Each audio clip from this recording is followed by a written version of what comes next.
Tank tops aren't regulation, sweetheart. Cover that up. You're making the real soldiers nervous. The voice cut across the range like a knife, but Eden Wolfe didn't even blink. She stayed crouched by the weapons rack, tightening a scope, her jaw still, her eyes calm. And that's when it happened. Her shoulders shifted, the tattoo came into view. Skull, anchor, trident. SEAL Team 6. 3 names inked beneath, clear as day. A silence fell, and then boots. Someone was approaching. 4 stars. General Marcus Keene had arrived. He didn't speak, didn't blink, just stared at the tattoo, then slowly, deliberately raised his hand in salute. The man who knocked her scoffed again. "What is this, a joke?" That's when she stood up, met his eyes, and said, cold as steel, "Those names, one of them died saving you." But he still didn't understand. He couldn't. Not yet. What happened next stunned the entire base, and if you're watching this, you're about to find out why Eden Wolfe was never meant to be ordinary. Tell us where you're watching from. Subscribe to Veteran Biker for the full story, and don't miss tomorrow's tale. The ghosts don't rest, and neither do we. The clang of steel rang low beneath the overhang of Fort Tannersville's armory range.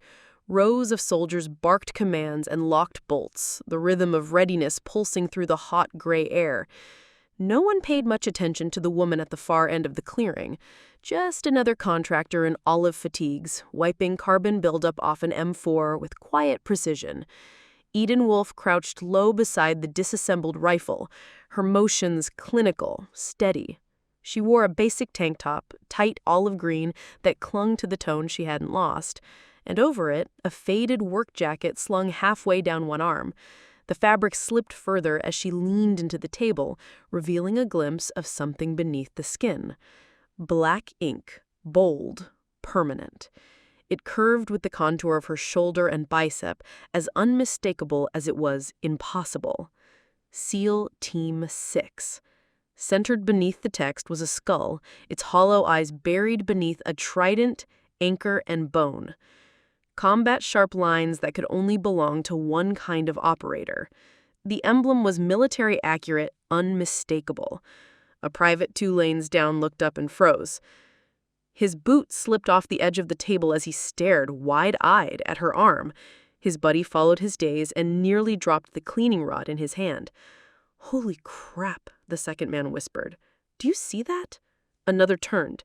Then another. Laughter died. Movement stalled.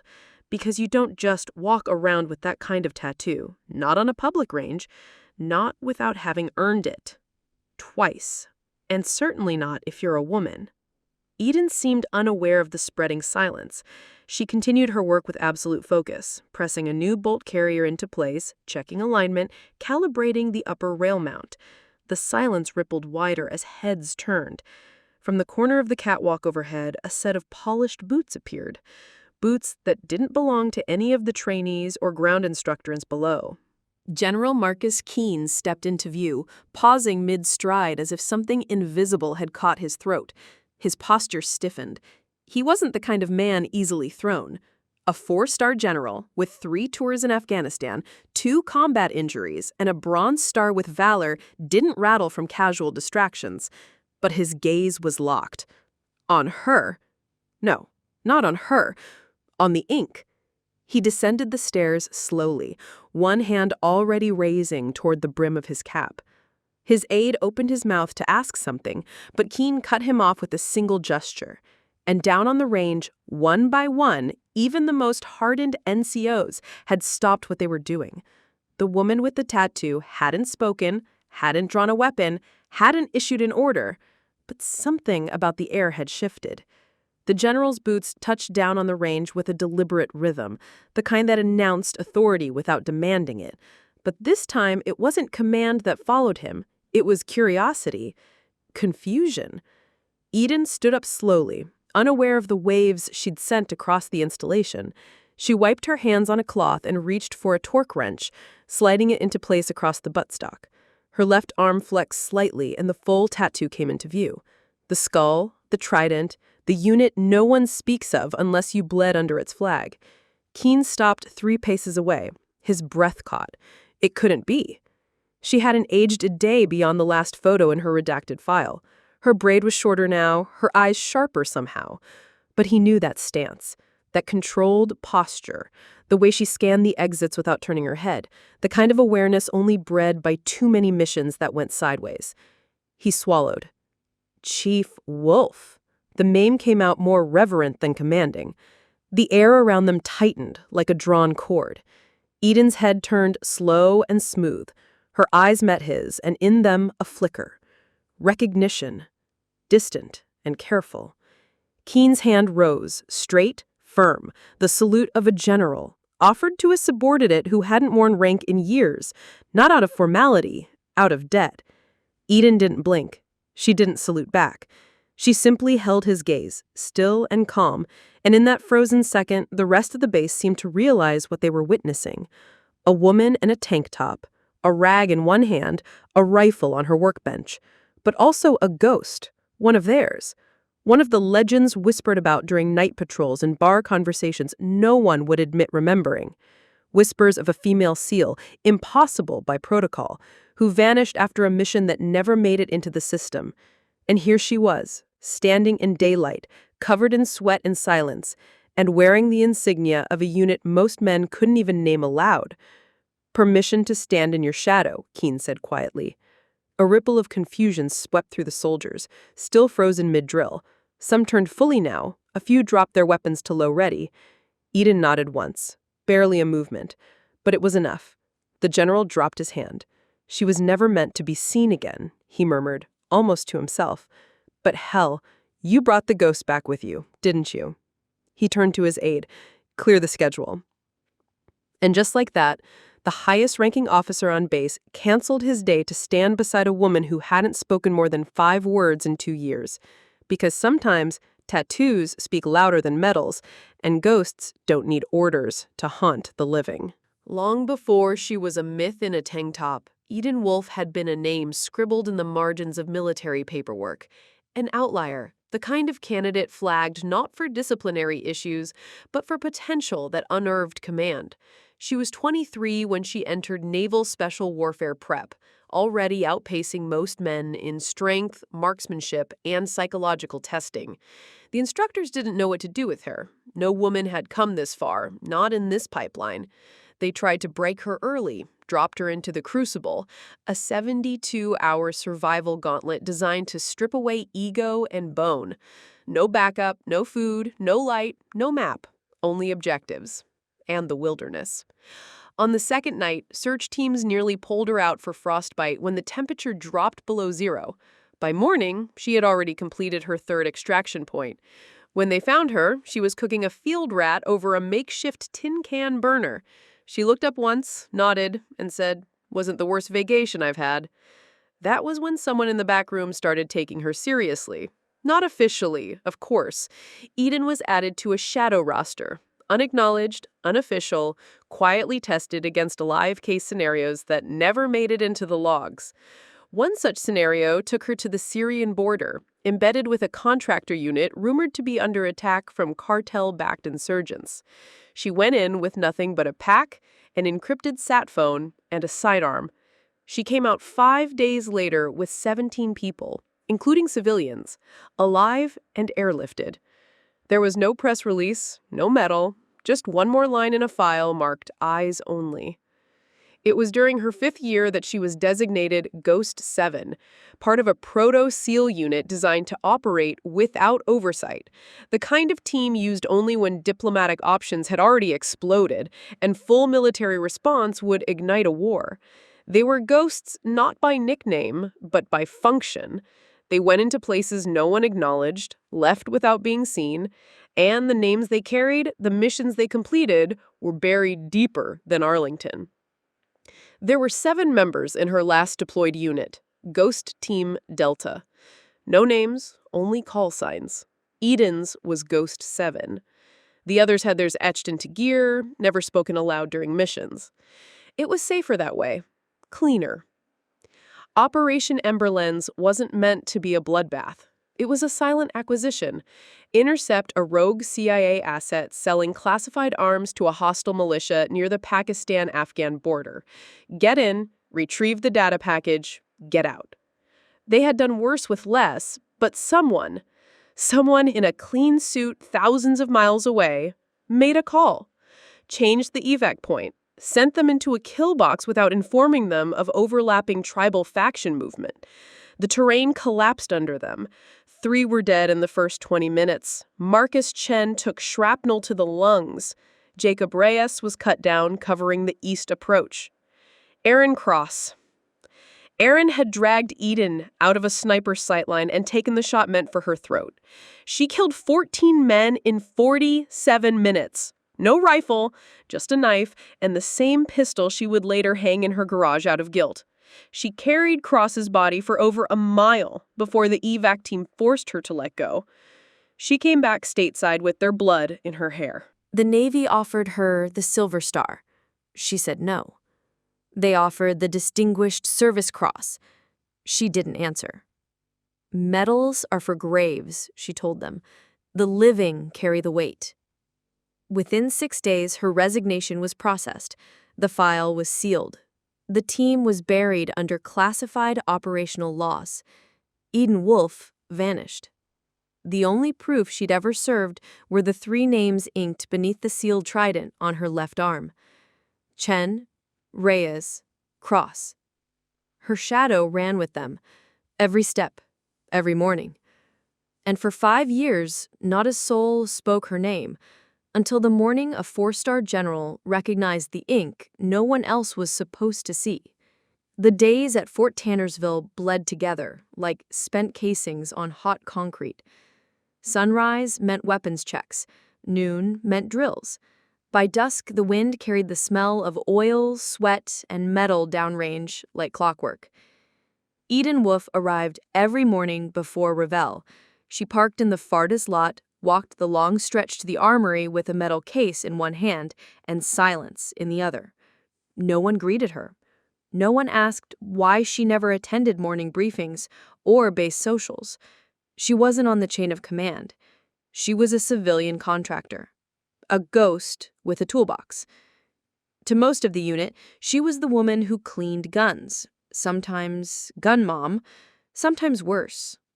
Sergeant Travis Rourke made sure of that. He was tall, loud, and lean with the kind of grin that always curled at one side, as if every sentence he said was the beginning of a joke at someone else's expense. His unit respected him for his efficiency, his toughness, and his ability to spot weakness from across the tarmac.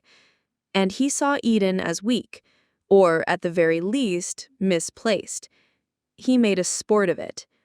"Hey, Wolfe," he called one morning, tossing a rag soaked with CLP onto her bench. "Pretty sure you missed a spot on the latrine door yesterday. Want me to draw a diagram for you?" She didn't answer, just kept cleaning the chamber of a battered M27 with long, careful strokes. Another soldier snickered. "You know, I heard she got this gig through some veterans assistance program, like a charity slot or something." "She probably married someone who actually served," another added. Rourke grinned wider. "Maybe she thinks standing near guns makes her tough by osmosis." Eden didn't look up. The bolt carrier snapped into place with a soft, satisfying click. There were no reprimands, no pushback. The silence around her was heavy, but learned. The younger soldiers followed the tones set by their sergeant. The older ones, those who might have known better, looked the other way. But there were things about Eden Wolfe that didn't match their assumptions. She didn't use manuals. She didn't double-check torque settings. She never second-guessed her part choices or asked for verification. Her movements were clean, too clean, like she'd done it in darkness, under pressure, with time and blood against her. More than once, an operator would find a malfunction in his sidearm, bring it to Eden, and receive it back within 20 minutes, functioning smoother than it had since deployment. But still, she remained the ghost in the corner. It was the third week when Rourke decided to escalate. He entered the armory mid-morning, carrying an old SR-25 in both hands, like it was a gift. Its matte finish was chipped, scope askew, sling frayed like it had been dragged through gravel and shame. The room fell into a hush when they saw him cross the space straight toward Eden's bench. "All right, everyone," he said, voice booming, casual. "Let's do a little test today." He dropped the rifle onto the metal table in front of her. It hit hard. "Contractor Wolfe here thinks she knows her way around weapons. Let's see how she handles this," he smirked. "Call it continuing education." Some of the younger soldiers chuckled. Eden didn't move. She stared at the rifle for a long moment, then slowly set down the barrel she had been cleaning. Her fingers moved toward the SR-25 with the kind of reverence normally reserved for something sacred or dangerous. "Take your time, sweetheart," Rourke said, folding his arms. "We know thinking isn't your strong suit." Eden didn't reply. She picked up the rifle and turned it over once. Her eyes flicked along the upper receiver, down to the mag well, and across the scope mount. She didn't disassemble. She didn't even power it on. "Gas tubes bent," she said quietly, 3 degrees off center. "You use steel-cased rounds, likely 700 or more. Scored the port, buffer springs been overcompressed, mounts loose, stress fractures here and here." She tapped twice. "Your trigger group's full of dust. You left it chambered during a sandstorm or something stupid." She set it down gently. "And you've got heat expansion microcracks near the locking lugs. This gun isn't just dirty, it's dying." The room was silent. Rourke blinked. She hadn't opened it, not really, hadn't even cleared it, and yet everything she said could be seen once you looked hard enough. He tried to laugh, but it came out dry. "Lucky guesses." Eden turned back to a cleaning cloth and resumed wiping the M27 beside her as if nothing had happened. But the temperature had changed. Even the ones who used to snicker now watched her with something else in their eyes. Not respect, not yet, but wariness. And something colder, doubt. They didn't know who she was, but they were starting to realize they didn't know what she was either. By the end of the week, Rourke had grown quieter. Not apologetic, never that, but sharper around the edges. Like something about Eden Wolfe had begun to irritate his skin, the way an invisible threat does when it can't be named. She had passed his test, but worse than that, she had passed it casually, effortlessly, and now his unit wasn't laughing anymore. They were watching. So he doubled down. "Armory eval coming up," he said at morning roll call. "Senior command wants field weapons reviewed for readiness. We'll be doing it live in front of the inspection team. Wolfe, you're on point." Eden looked up from her bench. "I wasn't listed on the roster." "You are now." He didn't smile. Not this time. Rourke had prepped for the moment. He'd planted 3 faulty rifles among the rows, each modified with internal errors subtle enough to fool any civilian, even most enlisted. Loose pins, mismatched buffers, a trigger group assembled backward, but functioning just well enough to pass an eye test. The kind of sabotage meant to cause slow failure and public humiliation. When Eden stepped into the inspection bay, half the barracks was there. Some openly waiting to see her fail, others just curious.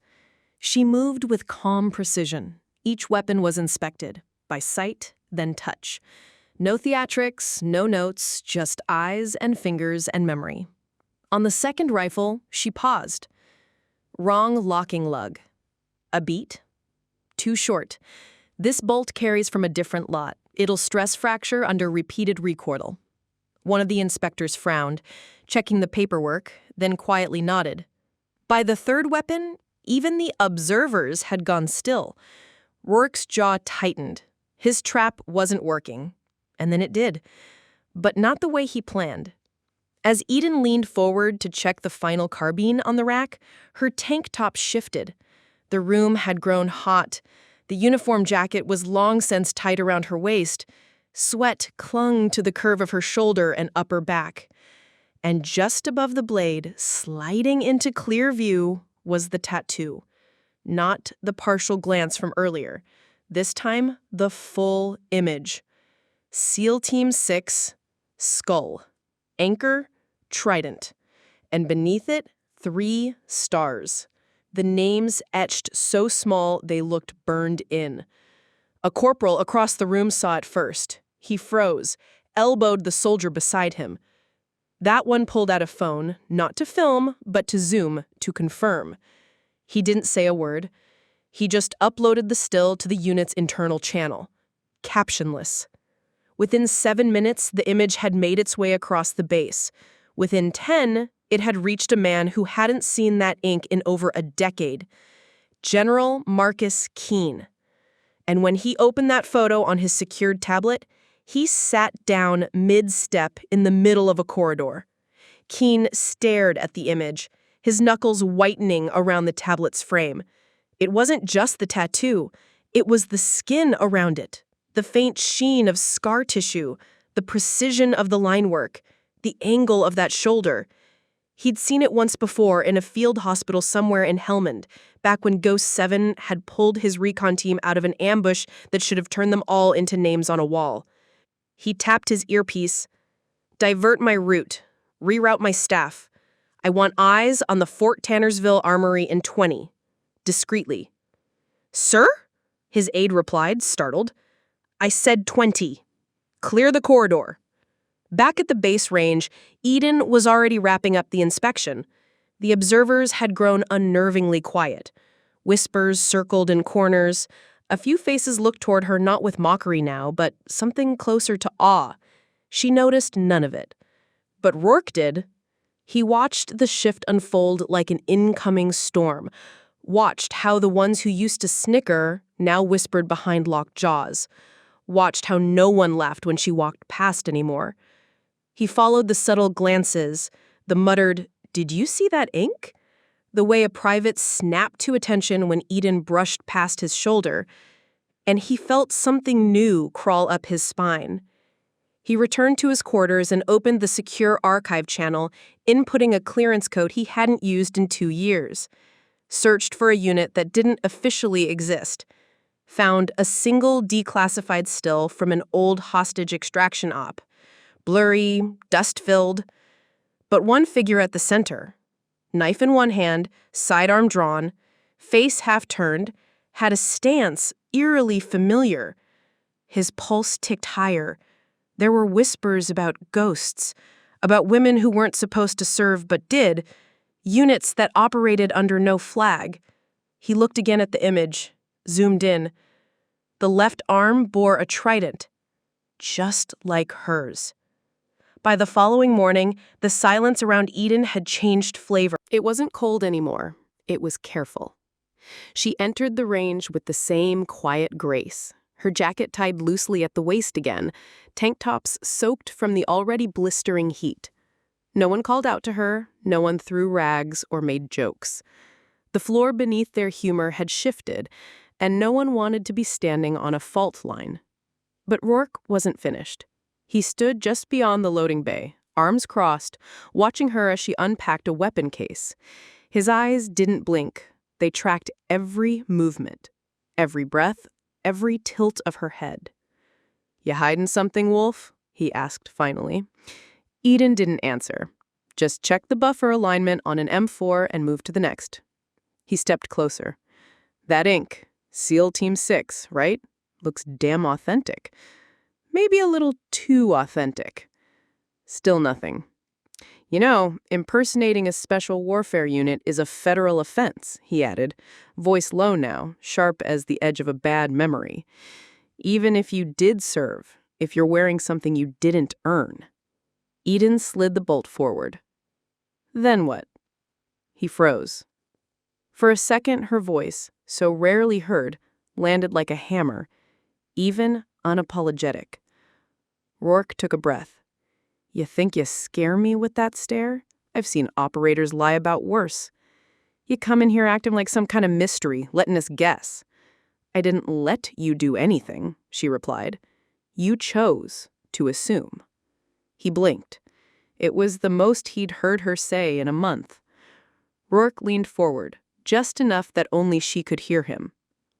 "You don't get to stand there with 3 names on your arm and pretend you earned them unless you can prove it." Eden didn't move, but something in her eyes narrowed. Not in threat, but in grief. "They're not mine to prove," she said. "They're mine to remember." He stepped back as if he'd been struck. No anger, no defiance, just truth, and a kind of sorrow that lingered in the space where sound used to be. The confrontation ended without a shout, without violence, just the kind of tension that hangs in the air long after everyone's walked away. Eden went back to work. That's what she always did. But someone had been watching. Leo Delgado emerged from the back corner of the armory where the long-range rifles were stored. Most people didn't even notice he was on shift that day. Leo was like that, unremarkable. Until he wasn't. He moved slowly across the concrete, quiet, deliberate. His sleeves were rolled up. Grease lined the edges of his palms, but there was something about the way he walked, like he was still measuring terrain. He stopped beside Eden's bench. She didn't look up, but he nodded anyway, just once. To Rourke, who was still lingering near the door, Leo spoke clearly enough for everyone within earshot to hear. "You ever wonder why no one's touched her all this time?" Rourke narrowed his eyes. "What are you talking about?" Leo unwrapped the band around his forearm and rolled his sleeve higher. There, on the skin of his bicep, inked in dark lines now faded with time, was a trident nearly identical to Eden's, the same curve of the anchor, same dagger tip embedded behind the skull. Only his bore one extra mark, a vertical hash through the skull, an overwatch identifier. "I was Cross's swim buddy," Leo said quietly. "BU-249. He wrote me before he deployed, told me if anything happened, there was someone who'd take the weight of it all." His eyes flicked to Eden, then back to Rourke. She didn't ask for backup, but some ghosts don't walk alone. Eden didn't speak. She just kept her head down, working on the trigger group in front of her, but her hands paused for a second, long enough to feel it, the weight of someone stepping forward. Rourke looked between them. "You were watching her?" Leo nodded, the whole time. "Because I knew one day some arsehole wouldn't understand what she was carrying and might need to be reminded." Around the room, no one moved. Even the laughter that usually lingered like smoke had vanished. Because sometimes when you see two ghosts in the daylight, the only respectful thing to do is shut up and let them walk. The sky over Fort Tannersville was clear that morning, cloudless, surgical, the kind of blue that made metal flash too brightly in the sun. Soldiers stood in rank and file across the west field, boots aligned, rifles shouldered, the buzz of upcoming inspection running low through the air like current. It was the kind of day where performance mattered, where every crease in a uniform spoke of discipline, and every bead of sweat dared not fall without permission. The brass was coming, everyone knew it, but no one expected who stepped out of the armored black SUV that rolled to a halt just beyond the parade line. 4 stars glinted on the shoulder boards of General Marcus Keene. His posture was crisp, despite the decades in his knees. His face unreadable, the calm before an old storm. He wore the dress greens today, because when ghosts rise from the dead, you wear your medals to meet them. He didn't speak when his aides stepped out, didn't greet the base commander or shake hands. His eyes scanned the field until they landed on her. Eden stood off to the right of the main formation, not part of it, just outside the line near the weapons staging area. Wearing what she always wore, Kent top, boots, a work jacket tied around her waist, and ink on her arm, visible now, fully. Keene moved before anyone could stop him. He cut through rows of enlisted men like wind through high grass. People moved, parted, confused by protocol that no longer applied. "Sir," the base colonel stammered, hurrying to catch up. "Do you need a podium or—" "No."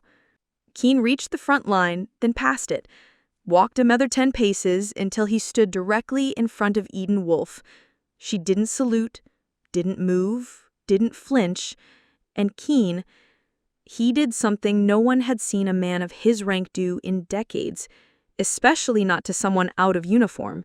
He stopped, straightened, and raised his hand in a perfect military salute, right hand sharp, fingers tight, eyes locked on her, not as a subordinate, but as something else, something rarer, a peer, a myth, a soldiers whose war never got a parade. Eden blinked once. Her expression didn't change, but the entire base held its breath, because this wasn't in any manual. No one moved.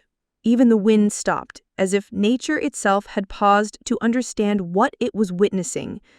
Dozens of soldiers, SEALs, Rangers, support crew, officers, stood at attention, but their eyes were no longer on the flagpole or the field commander.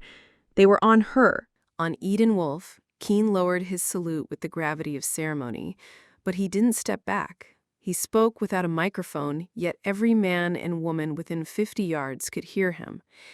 Chief Petty Officer Eden Wolfe, Ghost 7, first of her kind, last of her team, sole survivor of Operation Ember Lens.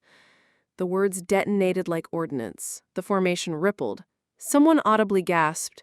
A few heads turned toward each other in disbelief. One of the younger SEALs nearly dropped his weapon. "She's the reason I'm still breathing," Keen said, voice firm now. "Her team saved mine in Kandahar. We were pinned, no backup, no way out. Then a ghost stepped out of the dust." He turned slightly, addressing everyone now. "She neutralized 3 hostiles before my men could blink. She dragged one of ours, bleeding out from the chest, half a click through mortar fire, and then she disappeared before we could thank her." Keen looked back at Eden. "I've waited 15 years for the chance to salute her. Today, I finally got it." The silence was thick with realization. Slowly, almost cautiously, Eden reached for the edge of her tank top and tugged the fabric higher over her shoulder, just enough for everyone to see. The tattoo. Full, raw, undeniable. SEAL Team 6. Skull. Trident. Anchor. 3 names below. Marcus Chen, Jacob Reyes, Aaron Cross. And beneath them, etched in thin lettering, "Never forgotten." A rustle swept through the ranks, the kind that happens when hearts shift, when pride collapses into shame, when a myth turns human and more powerful for it. Even Rourke, standing rigid just outside the staging area, couldn't breathe. His eyes locked on the names, one of them carved straight into his history. Keen's voice returned, quieter now. "She didn't ask to be honored. She never will, but that doesn't change what she is." He faced Eden again. "For the record, Chief, welcome home." Eden didn't reply. She didn't need to, because in that moment, she had said more with silence than 100 parades ever could. Travis Rourke didn't move for a full hour after the ceremony ended. He stood behind the staging platform as the soldiers dispersed, as Eden packed her tools in silence, and as General Keen disappeared into the back of a black SUV. But the weight in Rourke's chest didn't budge. Aaron Cross. That name was stitched into his memory long before it ever made it onto Eden Wolfe's shoulder. Aaron wasn't just some SEAL on a legendary ghost team. He was family. Blood. The older cousin who taught Rourke how to climb trees, tie knots, shoot straight. The one who covered him when their dad got drunk. The one who always said, "One day you'll serve too, but you better do it right." They'd taken different paths into the Navy, but always stayed in contact, right up until Aaron's final deployment. Then radio silence.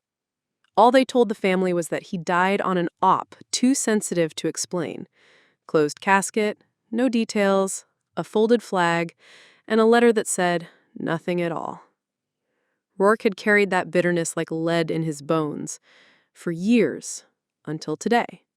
Until the moment he saw Aaron's name tattooed into the skin of a woman he had mocked, belittled, tried to humiliate. And now it wasn't shame that clawed at him. It was grief. Grief that someone else had held Aaron's final breaths, that someone else had borne the cost. And it was her, the woman he'd tried to break. He walked to the edge of the armory, leaned both hands against the wall, and just stood there, eyes shut, shoulders locked. He remembered that name from the old stories. Ghost -7. Always whispered, never explained. Now it had a face. He didn't notice Leo Delgado approach from behind. The older man didn't say anything at first, just stood beside him, arms folded, watching the gravel shift beneath their boots. "You feel it yet?" Leo asked. Rourke didn't look up. "Feel what?" "The truth, when it lands." Rourke swallowed hard. "I spent weeks treating her like some fraud, like a joke." Leo nodded slowly. "And she let you, because that's what ghosts do." A long silence passed between them. Then Rourke spoke again, voice strained. "She never once said Cross's name. Not to me, not to anyone." Leo's voice was gentle now. She didn't have to. That evening, long after most of the base had returned to routine, Rourke found her alone behind the armory. Eden sat on a wooden crate, sleeves rolled up, cleaning a sniper bolt in the dying light. No fanfare, no company, just her and the ritual of silence. He stood there for a moment, unsure if he had the right to speak. The wind picked up slightly, brushing dust across the concrete between them. "I didn't know," he finally said. Eden didn't look up. "I didn't know it was you," he continued. "I didn't know you were with him, that you were the one who—" He couldn't finish. "I looked for answers for years," he said, voice cracking. "We buried Aaron with no truth, no closure, and I thought maybe someone screwed up, maybe someone let him die." That got her attention. She looked up, eyes calm, unreadable, and then Rourke whispered, "I found out he died saving you." Eden stood slowly.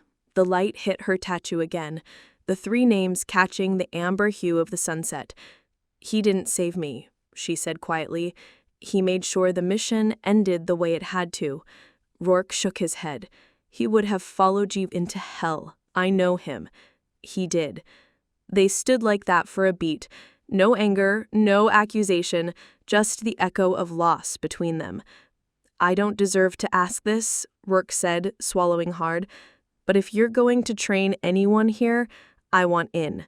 Eden studied him, not as an officer, not as the man who had mocked her, but as the boy who'd once looked up to Aaron Cross. "You'll have to start over," she said. He nodded. No ego, no shortcuts. He nodded again. She extended the sniper bolt toward him, still unfinished. He took it gently. "You'll help build them," she said, "before you try to lead them." And with that, Eden Wolfe turned back to her kit, leaving Rourke holding the piece of a weapon he didn't yet know how to use, but finally understanding what it meant to earn the weight of a name. Over the weeks that followed, the shape of Fort Tannersville changed, not structurally. Buildings still stood where they always had, drills still rang out each morning, boots still struck gravel in perfect timing, but in atmosphere, in rhythm, in the unspoken shift that came when respect stopped being a formality and started becoming a pursuit. Eden Wolfe never took a rank again. She never wore a uniform, never signed back into active duty, and never once requested status. But every morning at 0430, before the sun breached the tree line, she unlocked the weapons bay, laid out stripped-down rifles across 3 benches, and waited. And slowly they came. At first, just Leo Delgado and Rourke, then 1 or 2 of the curious SEAL recruits who had heard whispers about the woman with the ghost tattoo, then more. They didn't ask for lectures. They came for the way she moved, for the precision, for the silence, and for the names on her arm that meant something more than the ribbons on their chest. She didn't teach like the others. She didn't yell, didn't push reps, didn't punish sloppiness with barked orders or cold stares. She just corrected, once, maybe twice, and somehow the correction stuck deeper than any shouting ever could. Rourke stayed close. He was different now.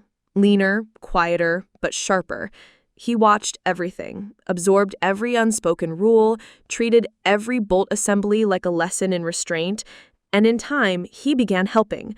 By the second month, Eden let him run warm-ups.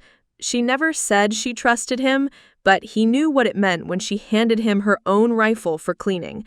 On the 10th Friday, General Keene returned. No ceremony, no driver, just him, alone. He stood at the edge of the training field for almost an hour without saying a word, watching them move through close-quarters drills. Eden correct a grip, Leo fix a misaligned sight, Rourke teach the younger ones how to feel the click before the fault line in the trigger. When the session ended, Keene approached. "You rebuilt them," he said. Eden nodded once. "They rebuilt themselves." He looked at her for a long time. "Come back," he said softly, "not to the roster, to the mission." Eden met his eyes unblinking. "I never left." The change came subtly.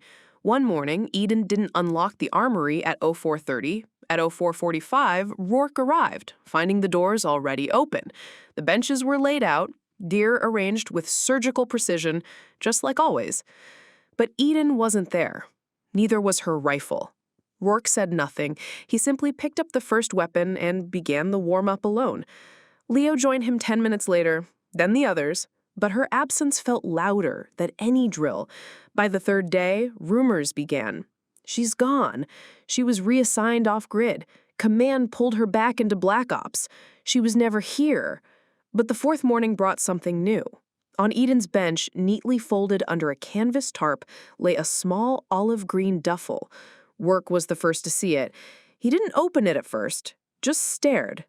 There was a note. 4 words, handwritten on torn MRE packaging. "Pass it the right way." Inside the duffel, her tools. A bolt carrier she had rebuilt 17 times. A sidearm, no longer regulation, but clean to perfection. And at the bottom, a single photo. It was old, worn at the corners. 7 figures standing in dusty uniforms. No names. One woman in the center, just slightly turned away, almost unrecognizable, but unmistakably her. Behind the photo, taped flat, an Overwatch coin. Leo held it between his fingers like a relic. "She's not coming back," he said quietly. Rourke didn't respond. His hands were still wrapped around the canvas strap, but in his chest, something locked into place. Not grief, not abandonment, but legacy. She hadn't left them empty. She had just stopped standing in the light. Weeks passed. The sun still rose over Fort Tannersville with military precision. Reveillees still sounded. Formations still stood. But there was a new rhythm now. One that didn't come from command or protocol. It came from the bench, the one Eden Wolfe used to sit on, the one she left behind. Rourke never missed a morning. He arrived at 04:30 sharp, opened the armory, laid out the weapons, just as she had. Sometimes Leo joined him, sometimes a few others. Some mornings it was a full class, others just silence. But the method remained. No shouting, no rank, just steeled breath focus. Just respect, not given, but earned.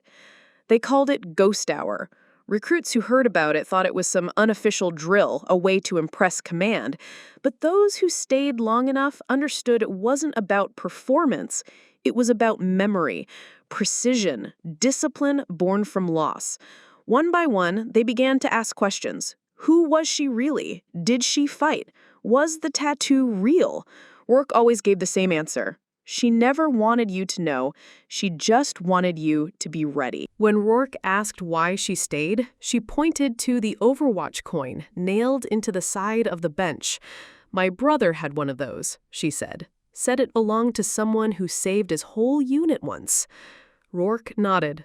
"Then you're already in the right place." That night, under the fading light of a quiet sky, Rourke walked to the far edge of the compound. Just beyond the training grounds, there was a stone wall where old unit patches were sometimes pinned as tribute. He reached into his pocket and pulled out something wrapped in cloth. It was a name tag. He placed it gently against the wall and fixed it in place with the same bolt she used to carry in her gear bag. No plaque, No ceremony.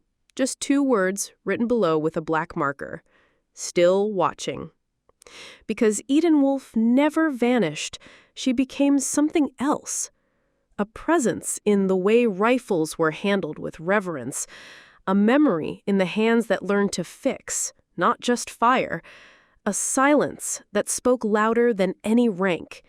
And for those who trained at Fort Tannersville from that day on, there was only one rule during Ghost Hour. No shortcuts, no questions, and never dishonor the bench. And so, her name was never etched in marble. No folded flag, no national headline. Just a bolt, a bench, and a generation she quietly shaped from the shadows. Because Eden Wolfe never asked to be remembered, she simply made sure no one else was forgotten. Thank you for watching this story on Veteran Biker. If this tale moved you, if her silence spoke louder than words, we'd love to hear what you think. Drop a comment below and share with us what part of Eden's story stayed with you the most. Or have you ever met someone like her? Your thoughts, memories, and reflections are what make this community powerful. Don't forget to like, share, and subscribe to Veteran Biker so you won't miss the next story that hits just as deep. And if you're ready for more, check out the next videos waiting for you right here on the end screen. Each one uncovers a truth, a legacy, or a warrior hidden in plain sight. Until then, ride with purpose and remember the quiet ones who carried us all.